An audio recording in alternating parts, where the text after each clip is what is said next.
Alright guys, welcome to the channel, and in today's video we're going to be talking about the top 5 things that you guys need to know before buying a sports car. So let's get into today's video.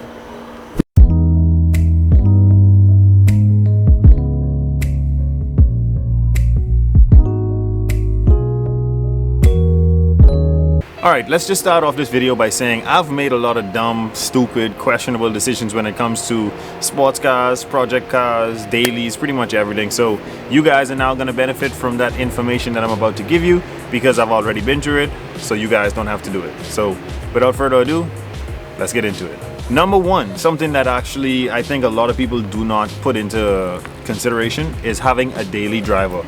You do not want to buy a sports car with the intent to drive it every day to and from work. If you have kids, picking up your kids, picking up your wife from work, having your wife drive it, you do not want to buy a sports car for your daily. First of all, the drivability of it is the main part of that. You don't want to buy something, even if it's a brand new, the most reliable sports car. Sports cars are way more prone to breaking down than any other type of vehicle. So definitely you want to make sure you have a daily driver for yourself to get to and from work or to do any other errands instead of having the pressure of your sports car going down on you and that's your only vehicle. So that is number one. You do not want to have a sports car as your daily, and even if you do buy a sports car to have as your daily, you want to make sure you have a backup car that's normal, like a 4-cylinder or something small, you know what I mean, like just something to beat around town, or you could do some errands in it if your sports car breaks down.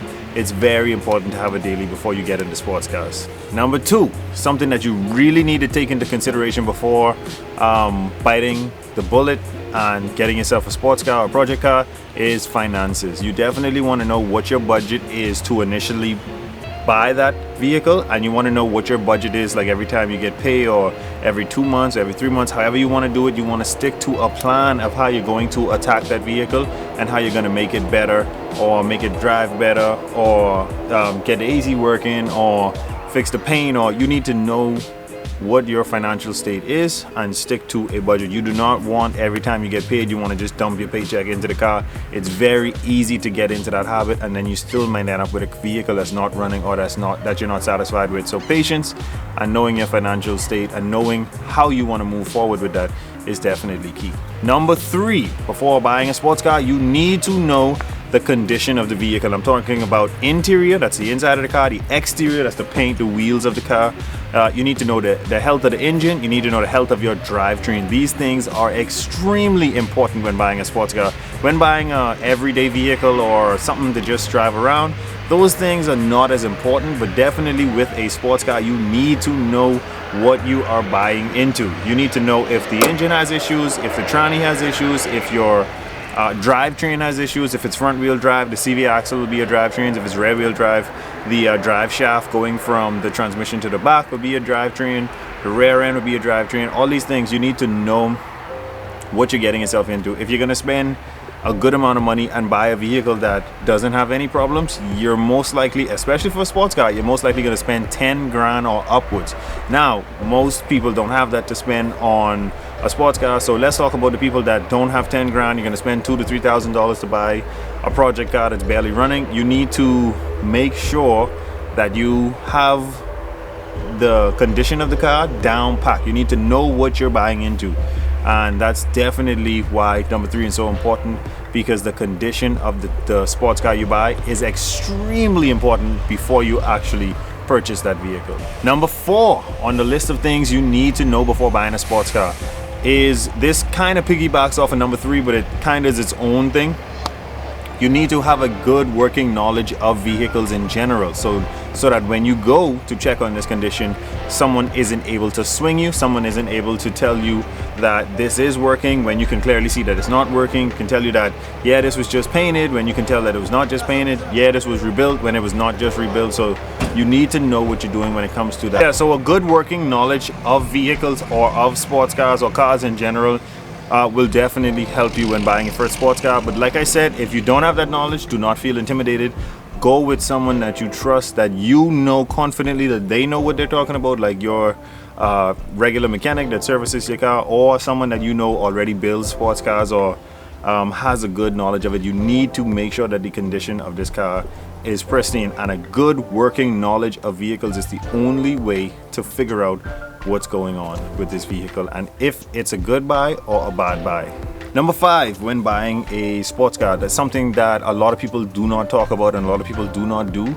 And I believe that we should all be getting into this practice, definitely with sports cars, more than the average everyday car, is a compression test. What a compression test really is you take your spark plugs out of the motor and you screw the compression tester down into the spark plug hole and you roll the motor over about 3 to 4 times, and it gives you a number on a gauge. The number usually should be between 180 and 200, and that'll tell you the life of the motor. This is essentially telling you if this is a good buy or a bad buy when it comes to the engine. It definitely wouldn't tell you anything when it comes to the tranny or the drivetrain, but the motor itself, it'll tell you exactly what it is. You can have loss of compression because you can have a torn head gasket.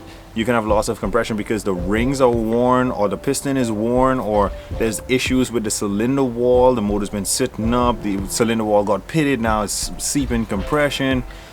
Compression testing a motor is generally like testing the life of this motor, and pretty much it'll tell you if this motor can be ran hard or if you're buying a yard ornament because you're going to run it hard once and then it's going to break. So you would generally want a mechanic to do this test as well. Definitely if you don't own a compression tester, definitely if you don't know how to work a compression tester.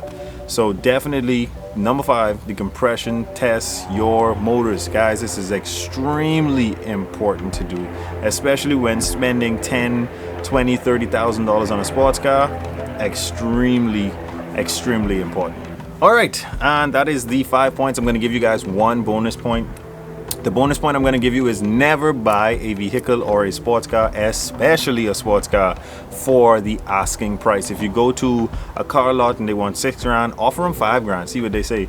If someone posts a vehicle for 6 grand, ask them if they'll take 45. You know, like I don't want to like tell you guys to lowball, but usually me, especially me, if I post a vehicle online for sale and I know I want $4,500 for it, or if I know I want 10,000 for it, I'll post it for 12, or I'll post it for 5 grand, so someone can talk me down, you know, to the price that I actually want. That is extremely important. It's a good practice to never buy vehicles in general for the asking price. You're gonna want to feel like you got the best price possible for this vehicle, and it also frees up some of that money that you have so that you can actually pump it into the vehicle, to customize it, to get more horsepower out of it, to make it more reliable, whatever you want to do to it, make it more pretty to look at, aesthetically pretty.